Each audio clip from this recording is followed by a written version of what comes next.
जय गणेश।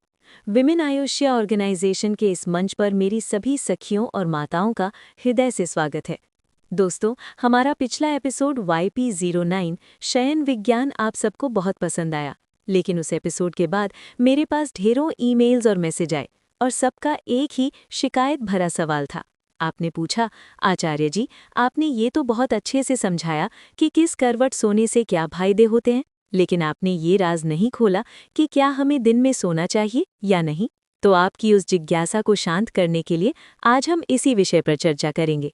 जरा सोचिए, क्या दोपहर का खाना खाते ही आपकी पलकें भारी होने लगती हैं?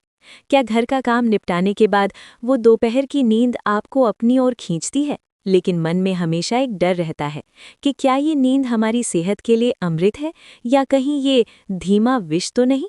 आज हम इस गुत्थी को सुलझाएंगे और जवाब केवल सुनी सुनाई बातों से नहीं, बल्कि चरक संहिता, भगवद गीता, चाणक्य नीति और मॉडर्न साइंस के ठोस प्रमाणों के साथ देंगे। तो चलिए जानते हैं दिवा स्वाप, यानी दिन में सोने का पूरा सच। सबसे पहले बात आयुर्वेद की। महर्षि चरक और सुश्रुत दोनों ही संहिताओं में दिन में सोने को सामान्यतः हानिकारक बताया गया है। क्यों? क्योंकि इससे शरीर में कफ दोष और मेद यानी मोटापा बढ़ता है। परिणाम, पाचन की कमजोरी, सुस्ती और त्वचा रोग। लेकिन आयुर्वेद केवल मना नहीं करता, वो अपवाद भी बताता है। चरक संहिता कहती है, दिवा स्वापम तो दिवैवनुज्ञातम, यानी गर्मी के मौसम में दिन में सोना सही है क्योंकि रातें छोटी होती हैं। इसके अलावा जो लोग बहुत कमजोर हैं, बुजुर्ग हैं, छोटे बच्चे हैं या गर्भवती महिलाएं हैं, उनके लिए दिन की नींद औषधि के समान है। अब चलते हैं जीवन के सबसे बड़े ग्रंथ श्रीमद् भगवद गीता की ओर। भगवान श्री कृष्ण अध्याय 6 में जीवन के संतुलन यानी बैलेंस की बात करते हैं। श्लोक 6.16 में वो अर्जुन को चेतावनी देते हैं, नात्यश्नतस्तु योगोस्ति न चैकान्तमनश्नतः नत्य स्वप्नशीलस्य जाग्रतो नैवचार्जुन।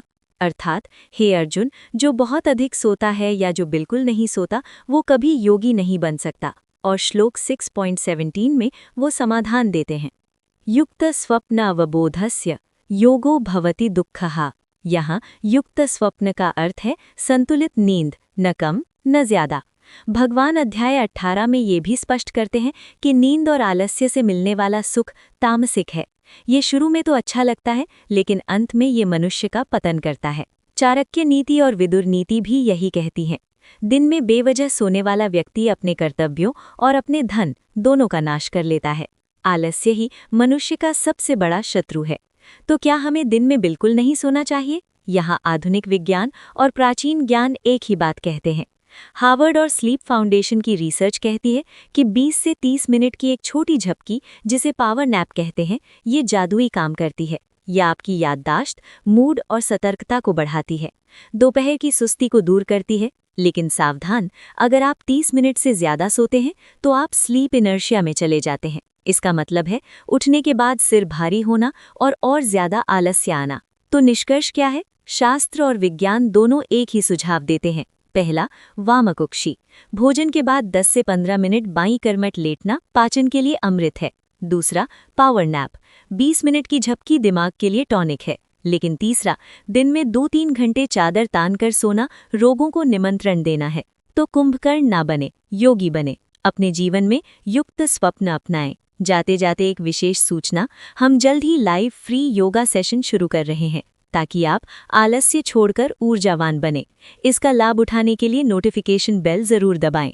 अपने स्वास्थ्य को प्राथमिकता दें, सशक्त बने और जागरूकता फैलाने में हमारा सहयोग करें। WAO विमेन आयुष्य ऑर्गेनाइजेशन सदैव आपके स्वस्थ और सशक्त जीवन की कामना करता है। धन्यवाद।